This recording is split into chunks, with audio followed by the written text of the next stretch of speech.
Hey guys, it's Ollie from Reckless Love, and you're listening to CUERO y Metal. Buenos días, buenas tardes, buenas noches, tengan todos y sean bienvenidos a la primera entrevista del mes de febrero aquí en el canal de YouTube de Cuero y Metal en Córdoba. No dejen de suscribirse para estar al tanto de todo nuestro contenido. Bueno, en el día de hoy tenemos el agrado de conversar con Olli Herman, frontman de la banda finlandesa de glam metal Reckless Love. Olli, how are you? Welcome to Cuero y Metal Radio Show.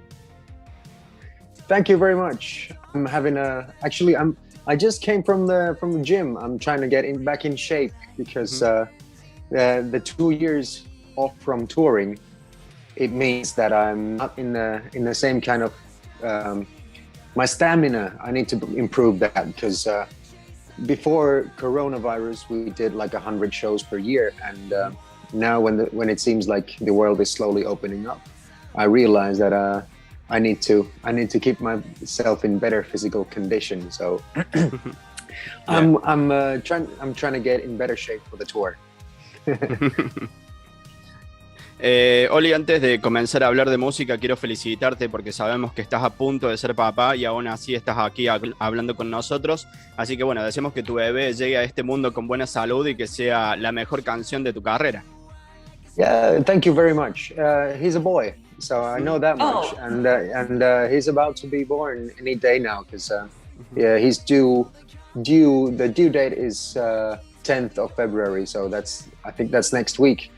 So we're living exciting times, and I thank you very much. And actually, all the more reason to keep myself in better shape because I need to be in good health for my kid. I need to be a dad. Bien. So I'm sorry. Yes. Can I just add that if he takes after his father, he's gonna be a handful. And being a father to a little boy, it's a tough job.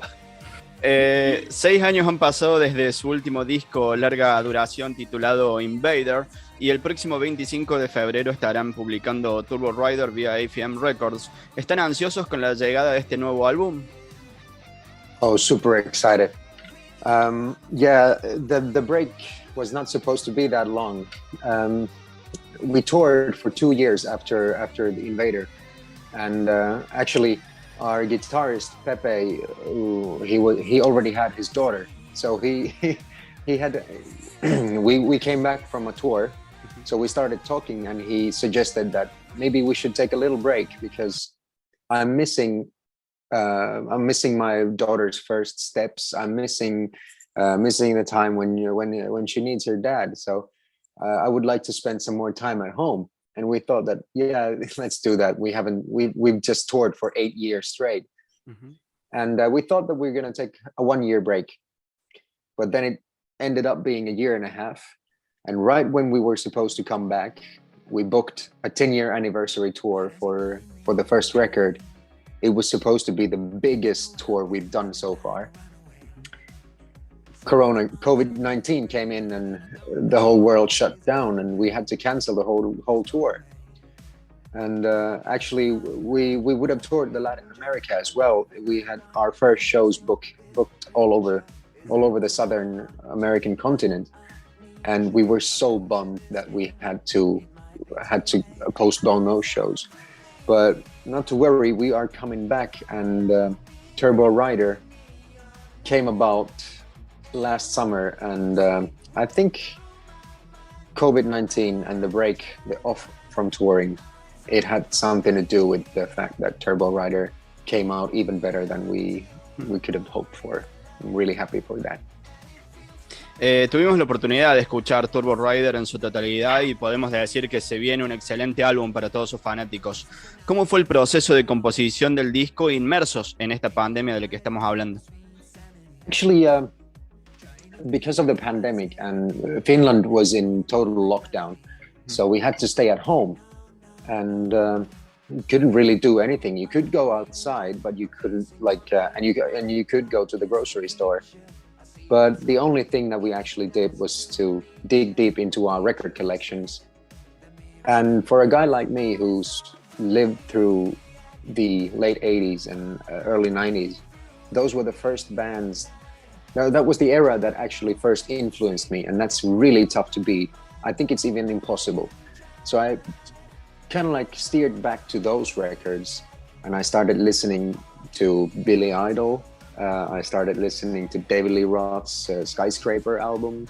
I listened to Van Halen's 1984, 5150. I listened to ZZ Top and all those electric drums and synthesizers. That was a crazy era of music. And that I remember that from my childhood. And that really influenced me. And I wanted to do something similar, but with a modern twist. And I came about synthwave, and that kind of influenced our record as well. So we really had some time to dig deep into the music. And so it was kind of like, I think it was easier to concentrate on the album because we couldn't tour and we couldn't do any shows. Mm-hmm. And of course, we started working with Joonas Parkkonen, who used to play guitar in Santa Cruz. And he's one of the best producers here in Finland. And he got really excited about the style of music we had in mind. So that was a really good combination as well. Totalmente. En este nuevo álbum podremos encontrar muchos sonidos de pop y música disco de los 80s. Además, los videoclips que han publicado hasta el momento tienen toda una impronta gamer o arcade de la época. ¿Cómo surgió la idea de incursionar en este estilo sin dejar de lado el glam metal por el cual nosotros conocemos a la banda? Well, actually, we all grew up in an arcade. Me and our guitarist Pepe, I think we were just like kids. I think 10 years old when we first met, and I think we were like 12 or 13 when we first went into the local arcade, and we spent so much time in there.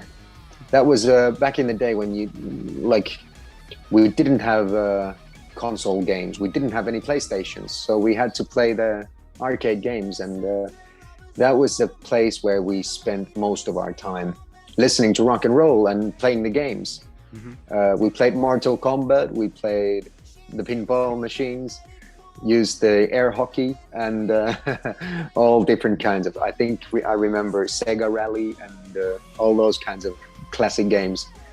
And it was kind of like going back into our roots, into the childhood. That was where we grew up, and that's where we learned how to know each other, and that's where we first had fun together. So it was kind of natural. Mm-hmm. And of course, the sounds remind us of the sounds in the games.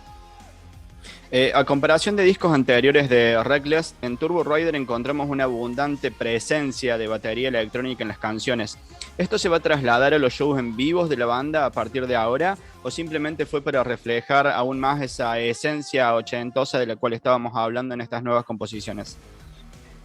We are definitely bringing the electric drums to the live shows as well. We love the sound of the electric drums.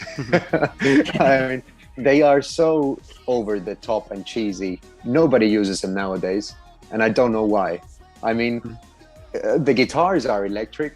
Why not the drums?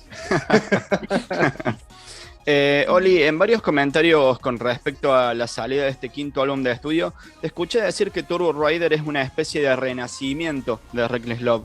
¿Fue difícil para ustedes volver al ruedo después de varios años de quietud?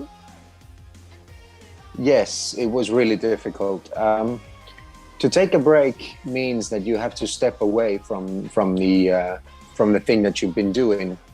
And we had done Reckless Love for ages because we started the band back in 2001 already.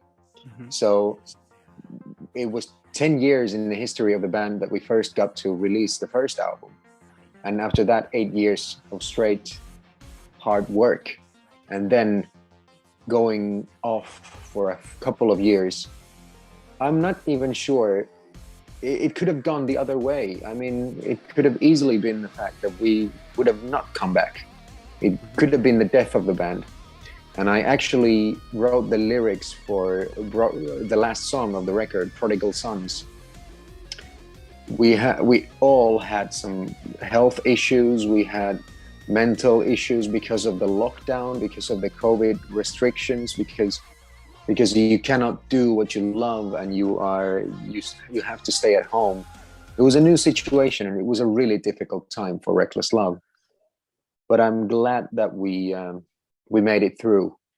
The whole Turbo Rider character that is on the front of the cover or the cover of the album, that's a metaphor for the whole band, basically.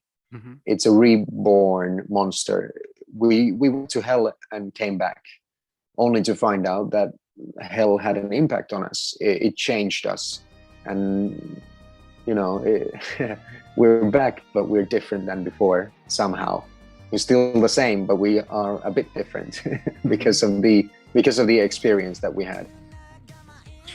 Si nos detenemos en el quinto track del álbum, nos vamos a encontrar con una versión alucinante de Bark at the Moon de Ozzy Osbourne.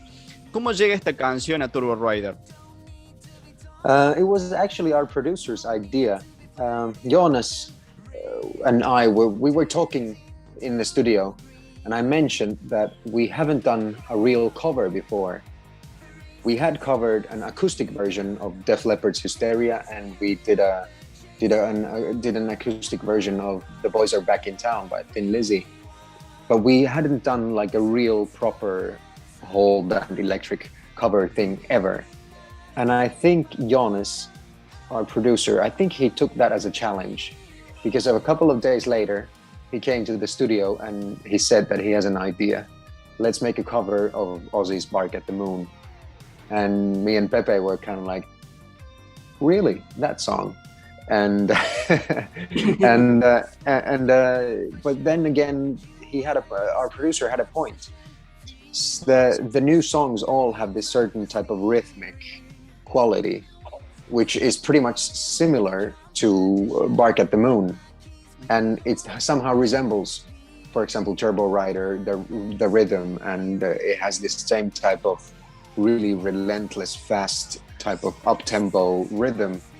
And we kind of like, it made perfect sense right after he said that, and we instantly thought of things that we could do differently from Ozzy. Ozzy hasn't got any electric drums. He hasn't got that much of synthesizers. He hasn't got any vocal harmonies that Reckless Love is known for. So we decided to go in and, just give it our everything.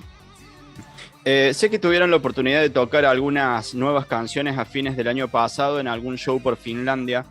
Actualmente se acaba de suspender el tour que tenían programado por el Reino Unido y Europa. ¿Qué tan complicada está la situación del coronavirus por aquellos lados como para tener la presentación en vivo del nuevo disco en un futuro cercano? It is a pretty difficult situation, not because of the actual virus, but because of the restrictions. Mm-hmm. They impose such an economic risk to the tour. Because if we go on the tour, we have like 14 people on the tour in the tour bus. Even if one single person gets the virus, we have to stop touring. The tour stops there. We're in quarantine, and it's ridiculously expensive to have all that personnel on tour. The tour bus is very expensive. If you don't do work, it's not for holidays, so it's not something that we can do with these restrictions, and it's a really real pity, because we would love to tour again. We would love to go out and see people.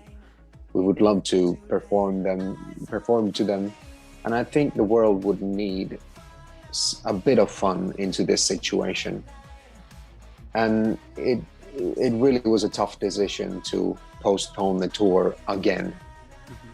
But we didn't do it because, we had really good reasons for it. So, and we're lucky that we didn't have to postpone it with a full year, so that we can actually do it in September. And I have all the faith in the world for the September to actually happen. I think this pandemic has gone long enough now. I suspect that, the virus will still stay around, but I hope it's going to get milder, and it's not going to be so dangerous anymore. And I hope that the governments are easing off the restrictions so that we could actually work again. I think the world needs a little bit of fun. A pesar de ser una banda con 20 años de trayectoria y haber explotado en Sudamérica con el disco Animal Attraction hace más de 10 años atrás, aún no han visitado estas tierras. ¿Hay planes a futuro, al menos anotados en lápiz, de algún tour por Sudamérica y por supuesto con parada obligada acá en Argentina? Yes, actually there are plenty of plans. I'm not supposed to say when and when what's the actual plan, but we were supposed to. We were just about to release the dates for Latin America and for Argentina as well, back in 2020, before the coronavirus started spreading. And we have been postponing those shows as well. So not to worry, we will do them once the situation allows us.